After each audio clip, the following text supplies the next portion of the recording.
الحمد لله القائل إن الذين آمنوا والذين هاجروا وجاهدوا في سبيل الله أولئك يرجون رحمة الله والله غفور رحيم وأشهد أن لا إله إلا الله وحده لا شريك له وأشهد أن محمدا عبده ورسوله اللهم صل وسلم وبارك على نبينا محمد وعلى آله وصحبه أجمعين أما بعد. Muslimin dan muslimat yang mudah-mudahan dirahmati Allah, marilah sama-sama kita mengangkat setinggi-tinggi kesyukuran dan pengagungan kepada Allah Subhanahu Wa Taala di atas kesempatan ini. Terutamanya kita pada hari ini kita berada di dalam solat tazkirah Muharram.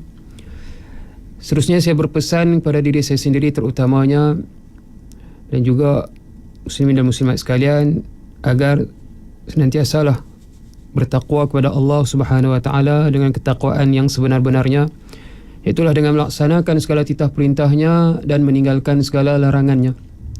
Hari ini saya ingin mengajak para pendengar untuk meluangkan masa di dalam satu perkongsian ilmu yang bertajuk Hijrah, titik mula kemuliaan seorang Muslim. Muslimin dan muslimat yang berbahagia, kita menyambut tahun Hijrah bukan sekadar acara kalender, tetapi sebagai peringatan akan satu peristiwa agung yang mengubah sejarah dunia Islam. Peristiwa hijrah baginda Nabi SAW dari Makkah ke Madinah bukanlah kisah tentang pelarian, tetapi perancangan ilahi untuk memulakan fasa baru bagi umat Islam, iaitulah fasa kemuliaan, kekuatan dan izzah.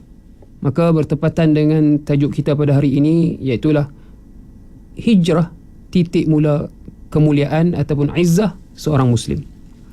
Seperti kita maklum, hijrah bermaksud, secara ringkasnya saya ingin kongsikan, iaitulah at-tarku wal mufaraqatu wal ibti'adu an syai'in ila ghairi, meninggalkan dan berpisah dan juga menjauhi sesuatu kepada sesuatu yang lain.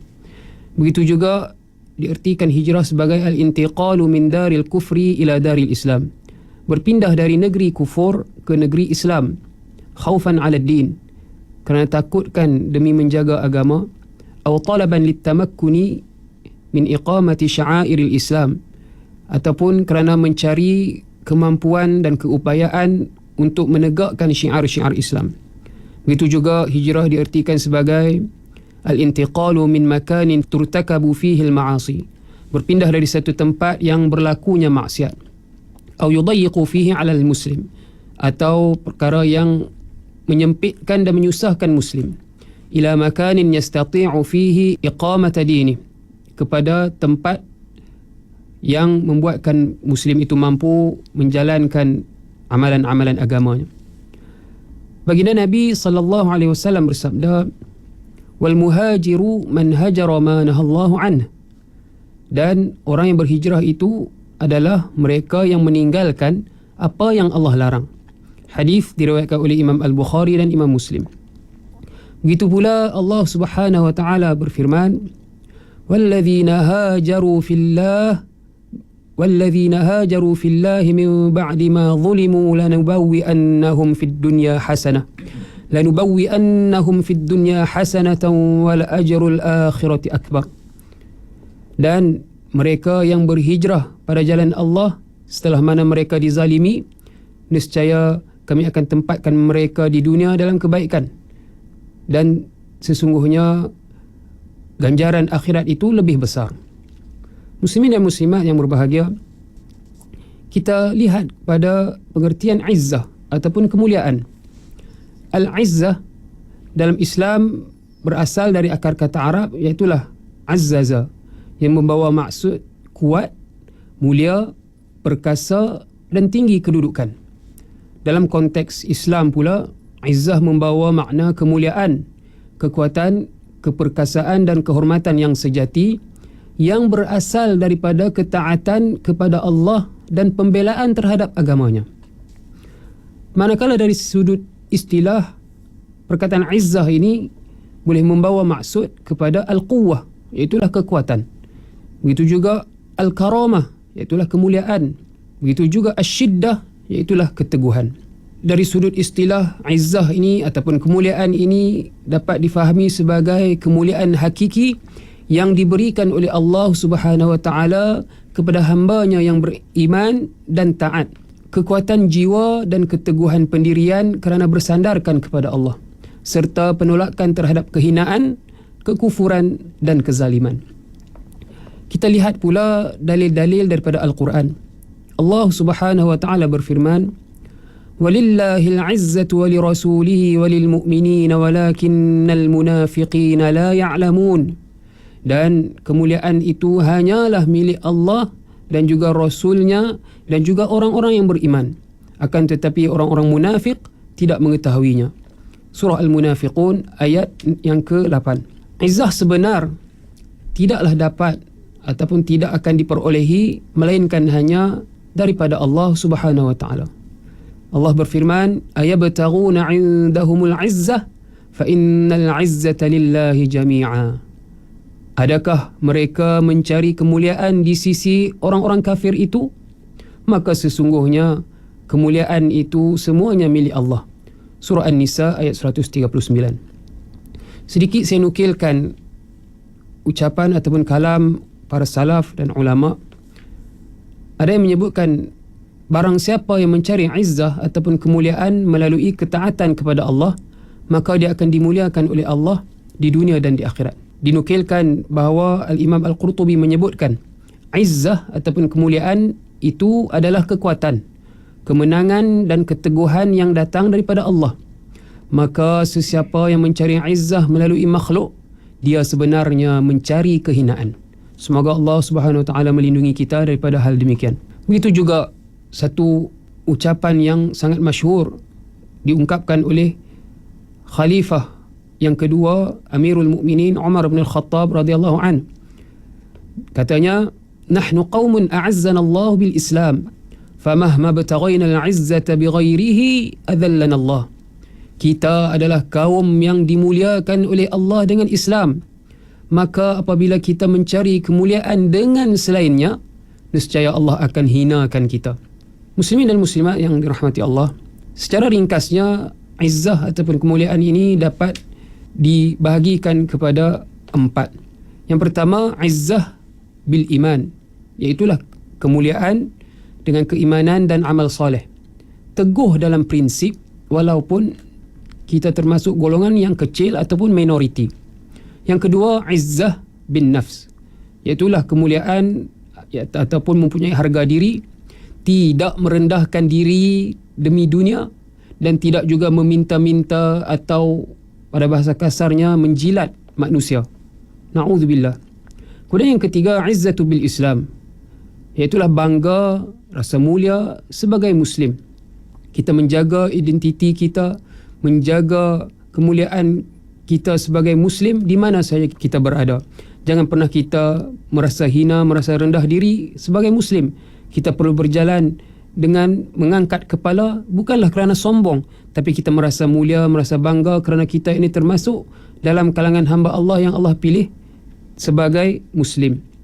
Dan yang keempat, izzatu alal batil, iaitulah merasa mulia, merasa bangga dan menjaga diri daripada kehinaan yang dapat mencemarkan identiti Islam itu, seperti mengejar pangkat, harta dan seumpamanya. Maka izzah yang sebegini adalah sangat-sangat dituntut. Sedikit berkenaan dengan kisah yang mungkin kita dapat jadikan sebagai panduan. Kisah seorang sahabat yang bernama Rib'i bin Amir, ketika mana beliau diutuskan untuk bertemu dengan Rustum, seorang panglima Rom atau panglima Parsi, yang mana ketika mana berdialog, Rib'i bin Amir menyebutkan bahawa nahnu qaumun Allah bta'athana linukhrija man sya'a min ibadatil ibad ila ibadatillah. Kami adalah kaum yang Allah telah utuskan untuk mengeluarkan sesiapa yang Allah kehendaki daripada menyembah makhluk-makhluk kepada menyembah Allah. Wa min dhiqid dunya ila si'atiha, dari kesepitan dunia kepada keluasannya. Wa min jawril adyani ila adlil Islam, dari kezaliman agama-agama kepada keadilan Islam. Kemudian bila mana Rustum mendengar ucapan Rib'i bin Amir radhiyallahu anhu ini, lalu dia meminta tempoh untuk berbincang dengan pembesar-pembesarnya. Lalu Rib'i bin Amir bertanya, berapa hari yang kamu perlukan? Sehari ataupun 2 hari? Lalu Rustum menjawab, kami perlukan masa sehingga kami dapat kata putus. Akan tetapi kemudian Rib'i bin Amir menunjukkan izzah, kemuliaannya sebagai Muslim. Beliau mengatakan bahawa ma sanna lana Rasulullah sallallahu alaihi wasallam an nuakhkhira al-a'da' 'inda al-liqa'i akthar min 3. Rasulullah telah tetapkan kepada kami agar tidak memberi tempoh melebihi 3 hari kepada musuh. Kemudian yang terakhir, Rustum bertanya kepada Rib'i, asayyiduhum ant? Adakah engkau ini pemimpin mereka, yakni pemimpin kaum muslimin? Lalu Rib'i berjawab, katanya, la, walakinnal muslimun kal jasadil wahid yujiru adnahum ala a'lahim. Bukan, aku bukanlah pemimpin mereka. Akan tetapi Muslim itu adalah seperti jasad yang satu, yang rendahnya membantu yang atasnya. Begitu juga sebaliknya. Yang terakhir, satu kisah berkenaan dengan seorang ulama yang dikenali sebagai Abu Bakar Al-Baqillani. Beliau pernah dilantik oleh pemimpin pada waktu itu untuk berdebat dengan pendeta agama Nasrani. Kemudian ketika mana beliau datang ke istana yang mana raja menjemputnya, lalu beliau menunjukkan kemuliaannya sebagai Muslim. Di antara yang dilakukannya adalah ketika mana beliau diminta untuk tunduk ketika bertemu dengan raja, bahkan diminta untuk sujud, tapi beliau menolak desakan tersebut. Muslimin dan muslimat yang berbahagia, yang terakhir sedikit mungkin dapat kita kenang di antara contoh hijrah para sahabat. Sebagai contohnya Mus'ab bin Umair radhiyallahu an, beliau berhijrah dari kemewahan kepada Islam, kepada kesyahidan. Beliau ini merupakan dari kalangan yang Allah rezekikan harta yang banyak. Itu juga hijrah Ummu Salamah radhiyallahu anha, yang mana beliau berpisah dengan suaminya. Itu juga Bilal bin Rabah, yang mana beliau berhijrah dari kehinaan hamba kepada kemuliaan iman. Inilah yang kita katakan hijrah merupakan titik mula kemuliaan setiap Muslim. Muslimin dan muslimat yang dirahmati Allah, saya bawakan sebuah hadis yang mana baginda Nabi SAW bersabda, la hijrata ba'dal fath walakin jihadun wa niyyah. Tidak ada lagi hijrah setelah pembukaan kota Mekah, akan tetapi jihad dan niat. Dalam hadis ini kita dapat fahami bahawa hijrah dari segi yang dituntut pada zaman itu dari Mekah ke Madinah sudah berakhir ataupun sudah terhenti. Akan tetapi hijrah dari keburukan kepada kebaikan, bahkan hijrah dari negeri kufur ke negeri Islam itu masih terbuka luas, dan itulah yang dituntut. Terutamanya berkaitan dengan jihad dan terutamanya berkaitan dengan niat. Muslimin dan muslimat yang dirahmati Allah, hijrah adalah titik tolak menuju kehidupan yang lebih mulia. Kemuliaan yang sebenar bukanlah pada harta, bukanlah pada kemewahan, bukanlah pada pangkat dan darjat, akan tetapi ia terletak pada iman, taqwa dan pengorbanan. Kemuncak segala itu adalah rahmat Allah yang didambakan oleh semua orang yang beriman.